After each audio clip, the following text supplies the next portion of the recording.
Una dintre zile ne-am sculat cu noaptea în cap și am pornit spre o nouă destinație, lacul Beleu, din preajma satelor Slobozia Mare și Băleni. Dis de dimineață eram deja pe meleagurile Cahulului și ne îndreptam spre cel mai mare lac natural din țara noastră.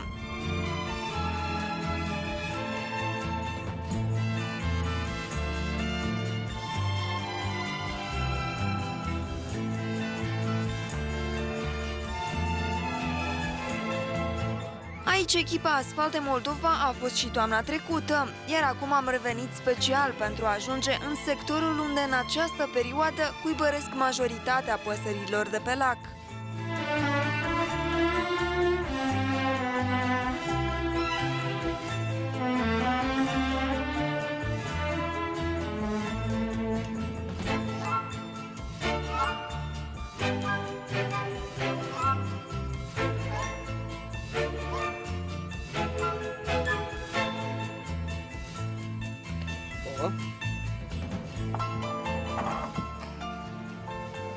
Mergem. Împreună cu colaboratorii rezervației științifice Prutul de Jos, din componența căruia face parte Beleul, pornim spre lac, pe Gârla Manolescu. Această gârlă aduce în lac apa din râul Prut și a fost săpată la indicația boierului Manolescu, un bogătaș ce făcea pe timpuri negoț cu pește.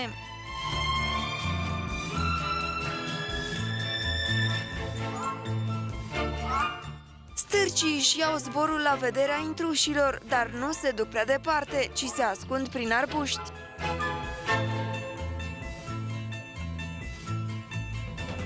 Rezervația are o suprafață de 1755 de hectare, dintre care lacul Beleu 905 hectare constituie. Restul e stufăriș, păpuriș, pădure de salci care constituie 375 hectare.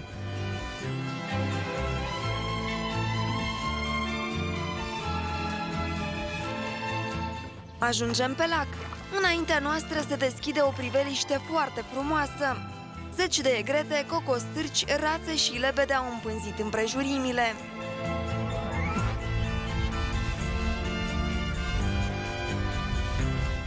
Înaintăm pe lângă Chiscul Mare, însă până ajunge la destinație mai avem cale lungă.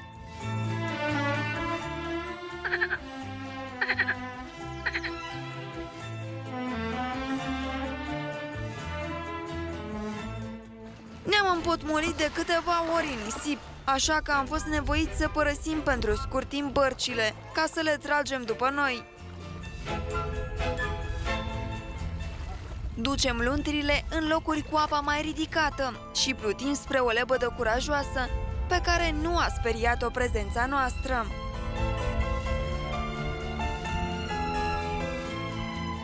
Când eram eu mic, Beleu era foarte adânc și o apă limpede, foarte limpede. Adică gârla asta care a nivelul de prima gârlă era într-adevăr adâncă, undeva 5-6 metri adâncime. În timpul de față, era mai mărită cu tot. Și iarna e frumos și vara e frumos. Da, de ori e cel mai frumos anotimp, e ca acum, când cu păsările, cu puii. Cel mai frumos, interesant.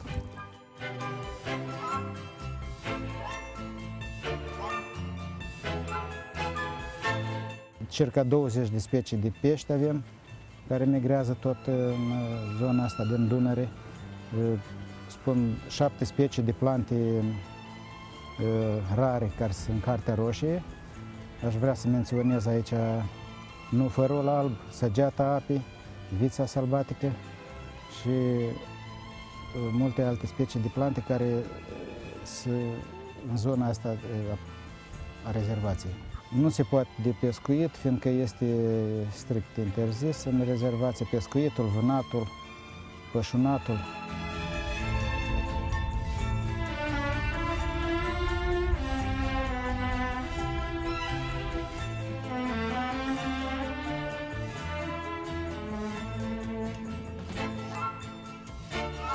Am ajuns și în locul unde deplasarea cu bărcile nu mai este posibilă. Le abandonăm pe lac și pornim spre cuiburile ascunse într-o junglă autohtonă.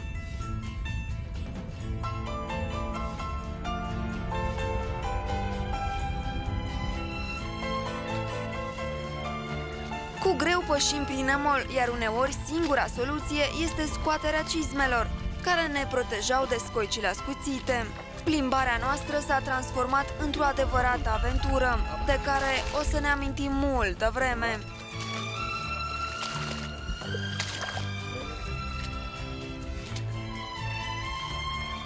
Nici urmă de asfalt pe aici, iar noi continuăm calea îngrijorați mai mult de camerele video și foto decât de noi.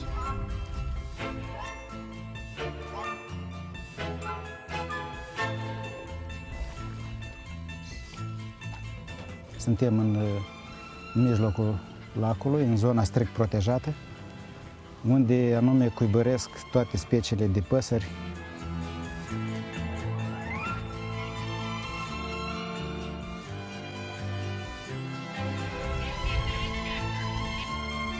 Anul acesta apa e foarte scăzută din cauza că n-au fost acumulări de apă din iarnă și s-a scurs, apa e foarte scăzută. De aceea și greu am intrat aici, vedeți singur cum în parcurs e greu de intrat în zona asta strict protejată. Nu avem acces așa liber la fiecare călător, adică să intre aici.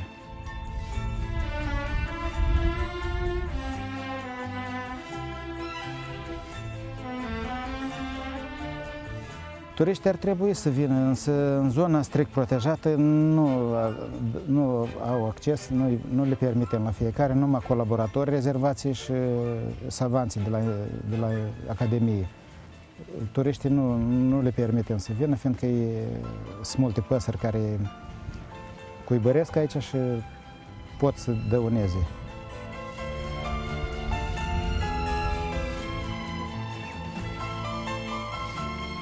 Intrăm în imperiul păsărilor. Acest sector este protejat nu doar de către colaboratorii rezervației, ci și de însăși mama natură, cu hățișuri greu de trecut.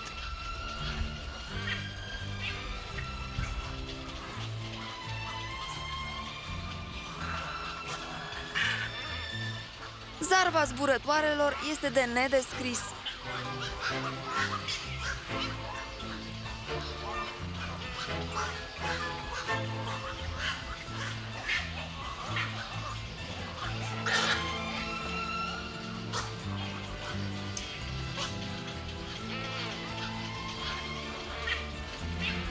Apropo, această zonă este numită Cioroi datorită confundării de către localnici a mulțimii de cormorani ce se răpostesc aici cu ciorile.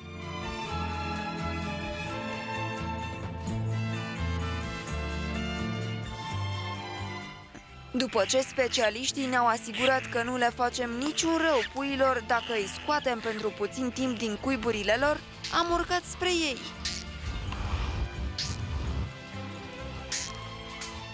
Aici se vede un cuibar și se pare că există și un puișor acolo. Să vedem. Uitați ce am găsit noi. Un puișor de țigănuș.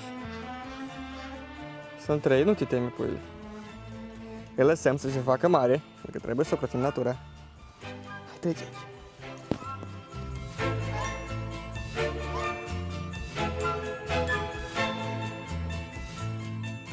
Aici vin păsările pentru a cuibări. În special avem colonii aici, unde ne aflăm în mână, am un pui de egreta mică. Păsările încep să vină la noi în luna martie. Avem păsări pe parcursul iernii, lebeda de iarnă, liștele, unii din cormorani, stârcu cenușiu. Anul acesta am avut peste 300 de exemplare de lebedă de iarnă. În rezervație avem peste 163 de specii de păsări, 21 sunt incluse în Cartea Roșie.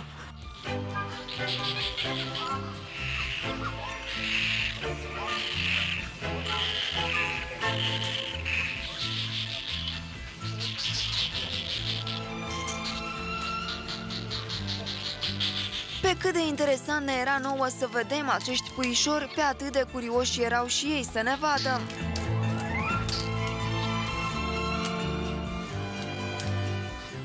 Ne-am împrietenit în scurt timp cu micii locatari ai beleului. Aici am dat de un stârc cenușiu. Vai, ce fierbinte este! Ia-mi priviți ce frumos este! Hai, uite să te vadă și telespectatorii Jurnal TV.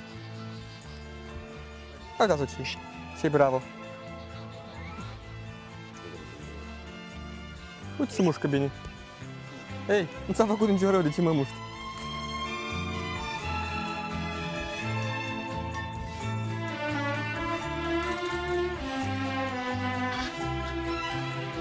Datorită faptului că este interzis accesul în această zonă intactă, aici se mai păstrează un șir de specii rare de păsări. Unele dintre specii, ca stârcul galben, țigănușul sau egreta mare, sunt incluse în Cartea Roșie a Republicii Moldova. Uitați-vă și un pui de stârc galben. Are abia câteva ore de când a văzut lumina zilei și uite că deja a devenit vedetă la Jurnal TV.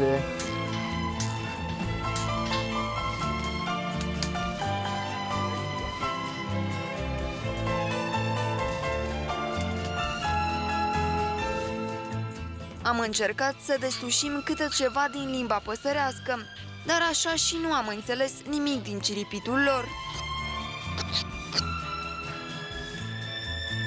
Păsările folosesc cuiburile vechi, unele din ele, păsările primele care zboară, care vin aici la noi, folosesc cuiburile vechi, altele construiesc cuiburi noi. Fac cuiburile însălciți și în copaci de salix alb, adică copaci mai înalți, acolo preferă cormoranul mare și face cuiburi și stârcul cenușiu. Fiecare specie are etajul ei, să zicem, cormoranii și țigănușii iubesc etajele mai ridicate a copacilor, egretele mai ies peștele din gură.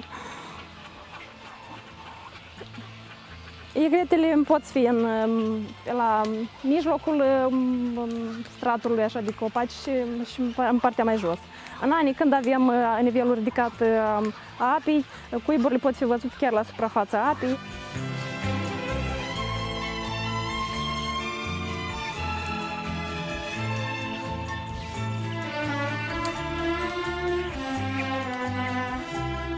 În cui putem găsi câte 4-5 ouă, uneori și 6 ouă.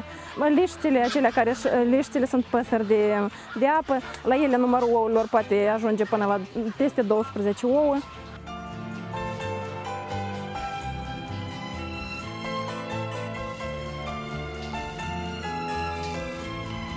Timpul trece, iar noi nu ne putem rupe din această zonă, fiind curioși să cercetăm fiecare cuibar. Puii așteaptă cu minții în cuiburile lor mâncarea adusă de către părinți, iar între timp nu ezită să se joace cu noi.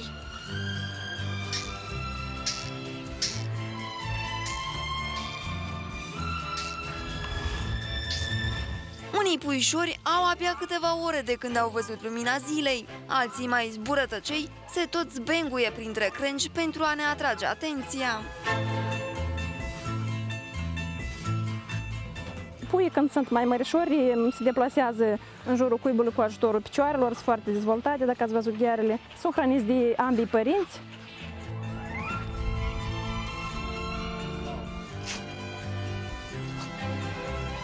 Părăsim această insuliță uimitoare și plutim pe lac cu un sentiment de tristețe, fiindcă trebuie să lăsăm aceste locuri frumoase.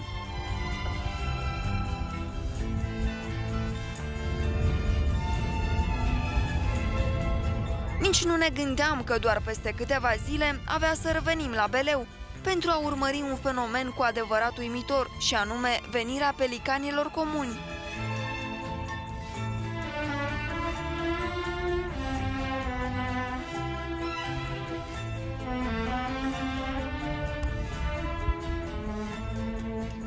Aceste păsări migrează la noi doar pentru câteva zile pe an, ca apoi să-și ia zborul spre delta Dunării.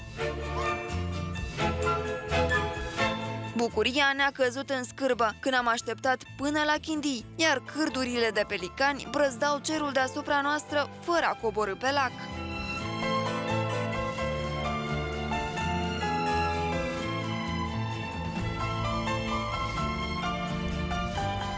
Am așteptat până dimineață, iar răbdarea noastră a fost răsplătită din plin.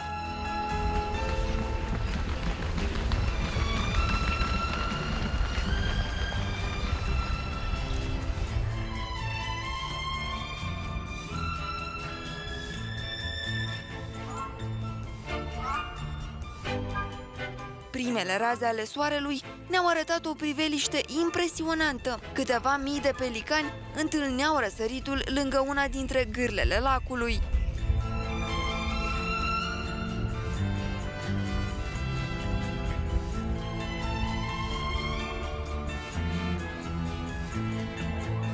Pelicanul comun vine la noi foarte rar, numai în perioada când apa lacului este scăzută. Se hrănesc sub formă de cerc, unii din ei dau din aripi și îngonesc peștele, ceilalți se hrănesc, după aia se schimbă.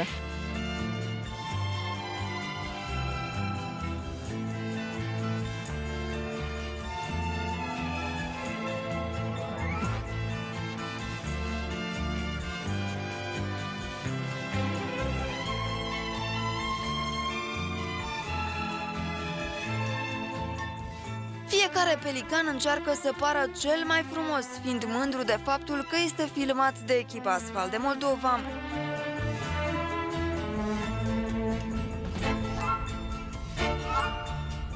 I-am privit minute în șir și ne minunam de aceste creaturi frumoase, ce își luau dejunul într-un stil specific lor.